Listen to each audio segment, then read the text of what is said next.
Hello বন্ধুরা, আসসালামু আলাইকুম। স্বাগতম জানাচ্ছি সবাইকে আমার আজকের রান্নাতে। তো বন্ধুরা, আজকে নিয়ে হাজির হয়ে গেলাম ডিম, আলু আর ডালের একটা রেসিপি। তো এই রেসিপিটি শুধুমাত্র যে ছোলার ডাল দিয়ে করতে হবে এরকম কোনো কথা নেই বন্ধুরা। এখানে আপনারা মুগের ডাল, মসুরের ডাল, বুটের ডাল সব ধরনের ডাল দিয়ে এই প্রিপারেশনটা করে নিতে পারবেন। বাংলার ঘরে ঘরে ডিম, আলু, ডাল এটা কিন্তু একদম একটা ঐতিহ্যপূর্ণ খাবার। এমন কোনো পরিবার নেই যে আমরা এই রেসিপিটি না খেয়ে থাকি। তো বন্ধুরা, আমার যতটুকু প্রয়োজন লাগবে আমি ততটুকু পরিমাণ এখানে সব কিছু গুছিয়ে নিয়েছি। দেখেই বুঝতে পারছেন কতটা আলু নিয়েছি, ডিম নিয়েছি এবং ডাল এখানে নিয়ে নিয়েছি। তো বন্ধুরা, ডিমগুলোকে আপনারা চাইলে ভেজে নিতে পারেন, আবার সিদ্ধ করে নিতে পারেন। আমি ডিমগুলোকে সিদ্ধ করে ভেজে নেব। তো সঙ্গেই থাকুন। আজকের যে প্রিপারেশনটা আমি আপনাদেরকে করে দেখাবো সেটা কিন্তু সাদা ভাত, পোলাও, এছাড়াও যারা রুটি খেতে ভীষণ পছন্দ করে রুটির সঙ্গে কিন্তু ভীষণভাবে মানানসই। তো বন্ধুরা, রেসিপিটি কিন্তু খুবই মজার, খুবই চমৎকার। তো চলুন দেখে নেওয়া যাক। সম্পূর্ণ ভিডিওটি কন্টিনিউ করবেন এবং ভালো লাগলে লাইক, কমেন্ট, শেয়ার করতে ভুলবেন না। চলুন দেখে নেওয়া যাক। তো বন্ধুরা, প্রথমেই ডালগুলোকে খুব ভালোভাবে চটকে পরিষ্কার করে যতক্ষণ পর্যন্ত সাদা পানি না বের হয় ততক্ষণ ধুয়ে নিতে হবে। ঘোলা পানিটা সম্পূর্ণ চলে যাওয়ার পরে সামান্য একটু পানি দিয়ে ডালটাকে ভিজিয়ে রাখতে হবে 20 মিনিটের মতো। যদি সময় না থাকে তাহলে আরও কম সময় ভিজিয়ে নিলে হবে, তবে 20 মিনিটের মতো ভিজিয়ে নিলে ডালটা খুব ভালোভাবে ভিজে যাবে। আশা করছি আপনারা বুঝতেই পেরেছেন। তো ডালগুলোকে ভিজতে দিয়ে একটি সাইডে সরিয়ে রাখছি। তারপরে আমি এখানে একটা পাত্র নিয়ে নিচ্ছি যেটাতে আমি ডিমগুলোকে সিদ্ধ করে নেব বন্ধুরা। তো প্রথমে আমি ডিমগুলোকে দিয়ে নিচ্ছি।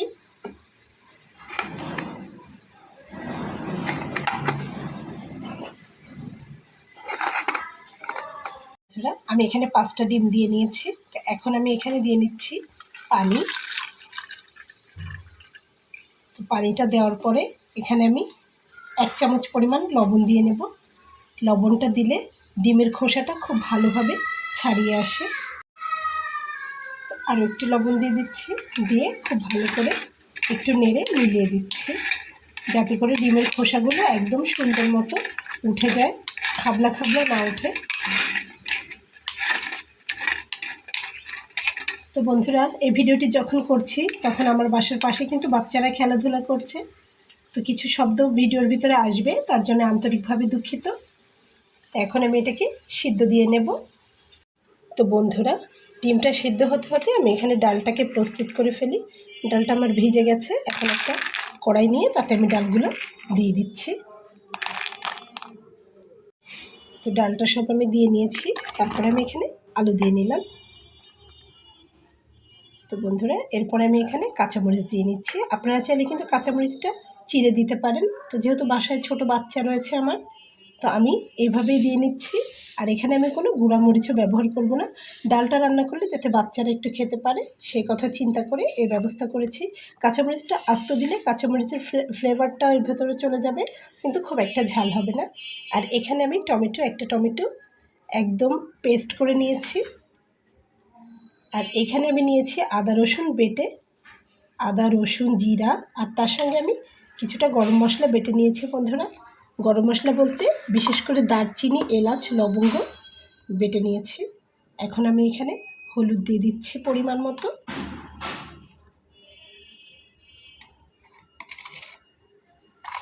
আর দিয়ে নিচ্ছি লবণ।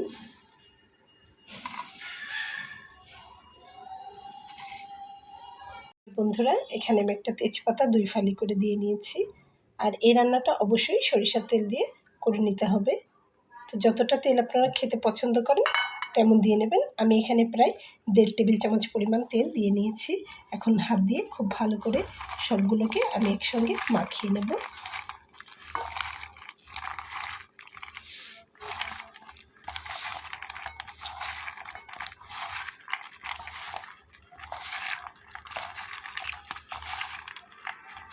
মাখিয়ে নিলে এমন একটা সুন্দর গন্ধ বের হবে, মনে হবে কাঁচা অবস্থাতেই খেয়ে নিই। খুবই মজার এই ফ্লেভারটা। দেখুন আমার মাখানো হয়ে গেছে। এখন আমি এখানে পানি দিয়ে নিচ্ছি।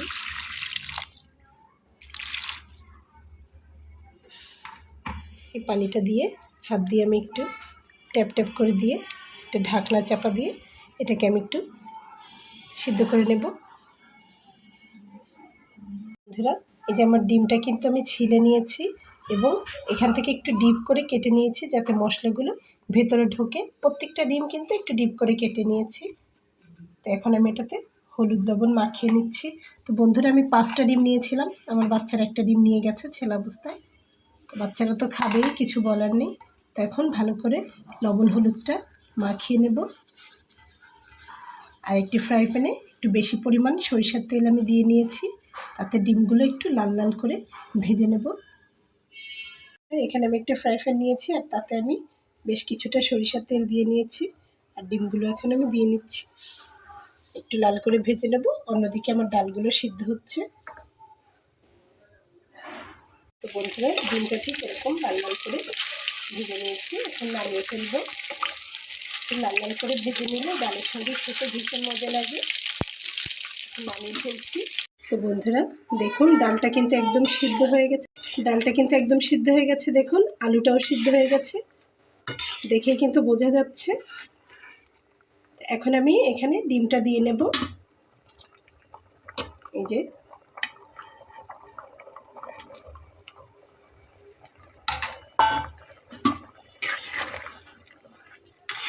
যা সুন্দর একটা গন্ধ বেরিয়েছে না, কি বলবো। ডিমগুলো একটু কড়া করে ভেজে দিয়েছি চমৎকারভাবে, এর ভিতরে মশলাটা সুন্দর মতো চলে যাবে। তো বন্ধুরা, রান্নাটা প্রায় শেষের দিকে। এখন আমি এটাকে ফোড়ন দেব। দেখুন একটি আলুও কিন্তু ভেঙে যায়নি, সুন্দরভাবে সিদ্ধ হয়েছে। যে ফ্রাই প্যানটাতে আমি ডিম ভেজে নিয়েছি সেটার ভিতরে আমি এখানে রসুন আর পেঁয়াজ দিয়ে নিচ্ছি। রসুনগুলোকে কিন্তু কুচি করে নেওয়া না, থেতো করে নেওয়া শিলপাটাতে, আর পেঁয়াজগুলোকে কুচি করে নেওয়া। বন্ধুরা, পেঁয়াজটা একটু ভাজা হয়ে গেলে এর ভেতরে দিয়ে নেব 1/2 চা চামচ পরিমাণ আস্ত জিরা। দেখুন এখানে আমি আস্ত জিরা দিয়ে দিলাম 1/2 চা চামচ পরিমাণ। তো এই ফোড়নটা দিলে ডালটা খেতে একদম অসাধারণ হয়।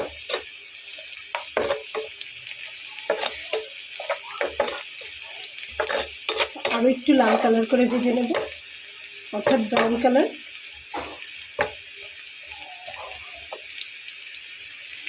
তো বন্ধুরা দেখুন একদম ভালোভাবে ভেজে নেওয়া হয়ে গেছে। টমেটো দিয়ে নেব। আপনারা সব তেল সমেত না দিতে চাইলেও শুধু এভাবে পেঁয়াজ রসুন আর জিরা ভাজাটা তুলে দিতে পারেন। সঙ্গে অল্প করে তেলও আমি দিয়ে নিচ্ছি। খুবই মজার এই রেসিপিটি, কেমন লেগেছে অবশ্যই জানাবেন। আর ভালো লেগে থাকলে বন্ধুদের সাথে শেয়ার করতে ভুলবেন না বন্ধুরা। বন্ধুরা দেখুন, আমি এখানে রুটি দিয়ে আমি আপনাদেরকে পরিবেশন করে দেখাচ্ছি।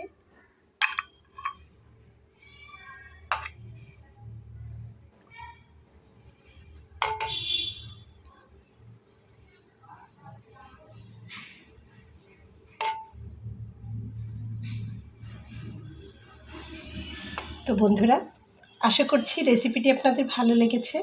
রেসিপিটি যদি ভালো লেগে থাকে তাহলে আমার এই ছোট্ট চ্যানেলটিকে সাবস্ক্রাইব করে সঙ্গে থেকে যাবেন।